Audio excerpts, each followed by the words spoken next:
आमीन,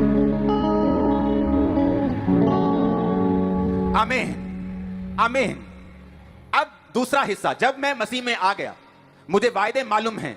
मैंने आपको पुरानी बाइबल दिखाई है अपनी, मेरी वाइफ को गिफ्ट कर दी है मैंने, क्योंकि इस दुनिया में जीसस क्राइस्ट के बाद मेरा सबसे बड़ा जो ब्लेसिंग है मेरी वाइफ है। हालेलुया। तो मैंने इसको बाइबल अपनी गिफ्ट की। अगर आज भी, मैं अगले हफ्ते शायद लेके आऊं, अगर आज भी आप मेरी बाइबल देखेंगे तो कहीं कहीं से बिल्कुल येलो है, वो उसके पेपर्स काले हो चुके। लाल बाइबल थी मेरे पास और वो काली हो चुकी। कहां कहां से काली हुई? जब मैं वचन पढ़ता था तो वचन में लिखा था ये है वो है, मैं तुझे ऐसा, तो मुझे लगता था कि हाँ, क्या परमेश्वर इस पागल की लाइफ में इतना बड़ा काम कर सकते हैं? तो मुझे यकीन नहीं होता था और मुझे रोना आता था और मेरे सिर पे बहुत तेल लगा होता था। वो अनॉइंटेड ऑयल जो आपको मिला है वो भर भर के मेरे पास में लगा के रखता था, क्योंकि मुझे मेंटली अपसेट के अटैक होते थे। तो मैं रोते रोते ऐसे ही बाइबल पे सिर रख लेता था और आंसू निकलते थे, तेल निकलता था, तो वो पेज पे लग जाता था। तो अभी भी वो तेल और जो वो चीजें हैं वो बाइबल पे अभी भी लगी हुई हैं। और जिस जिस जगह मैं ज्यादा रोया हूं वो अभी वो जगह दिखती है बाइबल में कि ये जगह जो वायदे परमेश्वर ने किए थे, कि मैं प्रभु से कहता था, प्रभु तू पूरा करेगा मेरी लाइफ में, क्या ये मेरी लाइफ में हो सकता है? उन वायदों को समझने के बाद, मसीह में आने के बाद, उन वायदों को समझने के बाद फिर तीसरी चीज क्या थी वो अब मैं आपसे शेयर करूंगा। वो तीसरी चीज जो आज मैं आपसे शेयर करूंगा, अगर आपने उसे माना, आपकी लाइफ सेम नहीं रहने वाली। यशाया 43 उसकी 1 और 2 आयत। हे इज़राइल तेरा रचने वाला और तेरा, हे याकूब तेरा सृजनहार यहोवा यूं कहता है, मत डर क्योंकि मैंने तुझे छुड़ा लिया है और मैंने नाम लेकर तुझे बुलाया है और तू मेरा ही है। जीसस ने क्या कहा? इज़राइल मतलब आप, याकूब मतलब आप, मत डर, मैंने तुझे छुड़ा लिया, तेरा नाम लेकर तुझे बुलाया। उसने आपको छुड़ाया कि नहीं छुड़ाया? शैतान से छूटे कि नहीं छूटे? पाप से छूटे कि नहीं? नाम लेके उसने बुलाया कि नहीं? अब आगे पढ़ेंगे। जब तू जल में होके जाए मैं तेरे संग रहूंगा, नदियों में होके चले वो तुझे ना डुबो पाएंगी, जब तू आग में चले तो तुझे आंच ना लगेगी, उसकी लौ तुझे जला ना सके। अब आता है दूसरा पार्ट। मैं मसीह में आया, वायदे सुने, कबूल किए, चलना शुरू हुए। अब आता है मेजर पार्ट, मेन पार्ट, जो मेरे और छुटकारे के बीच की सीढ़ी है। जिस तरह याकूब को सीढ़ी दिखी, खुदा ने कहा मैं तुझे ये दूंगा, ये दूंगा, ये दूंगा, ये दूंगा, ये दूंगा, ओके। अब वो चला गया लाबान के घर में, वो 20 साल उसको लगे तैयारी में। जो खुदा ने कहा था, अब वो तैयारी उसकी करनी पड़ी उसको। क्यों? क्योंकि उसका कैरेक्टर कभी सीधा नहीं होता जब तक उन 20 सालों की परीक्षा में वो नहीं जाता। अब दूसरा है, जब हम पढ़ते हैं जब तू जल में हो, पहले वो यीशु मसीह कहते हैं हे इज़राइल मत डर, मैं तुझे नाम लेके बुला लिया। पहली आयत, मैंने तुझे छुड़ा लिया। अब जब आप छुड़ा लिए गए, आप बुला लिए गए, तो दूसरी आयत शुरू होती है। अब कहता है जब तू जल में से होकर जाएगा। बोलो अपने पड़ोसी को, जब तू जल में होकर जाएगा। बोलो, पूछो पड़ोसी को, जब लिखा है कि अगर लिखा है? क्या लिखा है?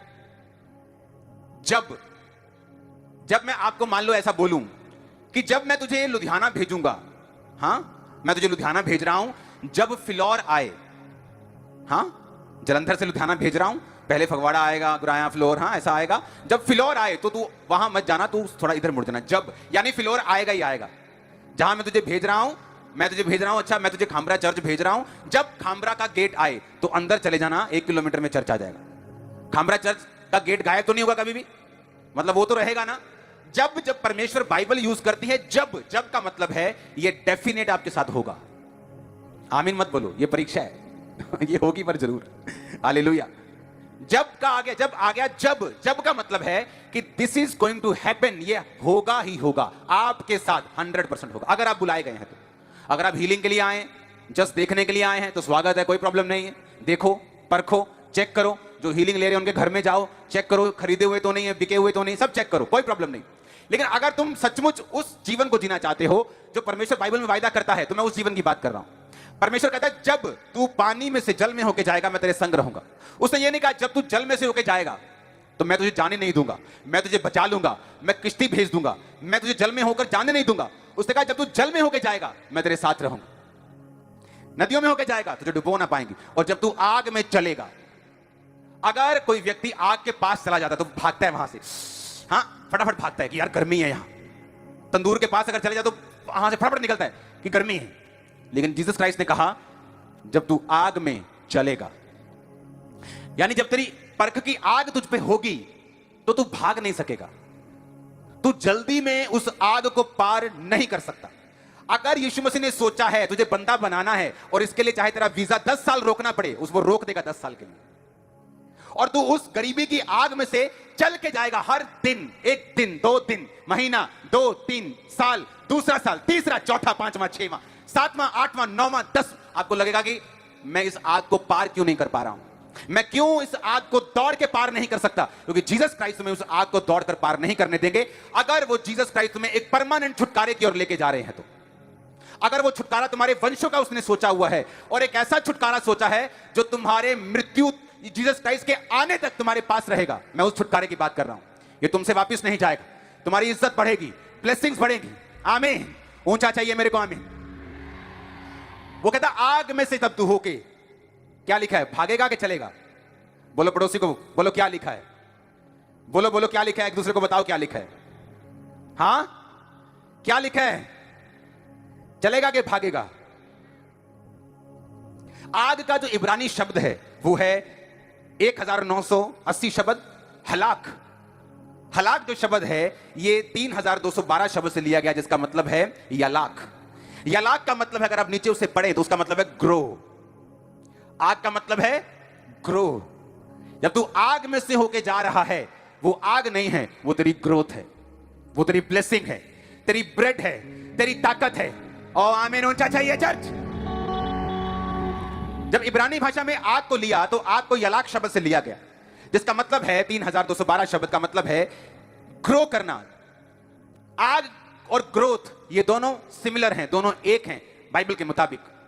इसका मतलब क्या, क्यों परमेश्वर ये चाहता है कि आप परीक्षाओं में से होकर गुजरें?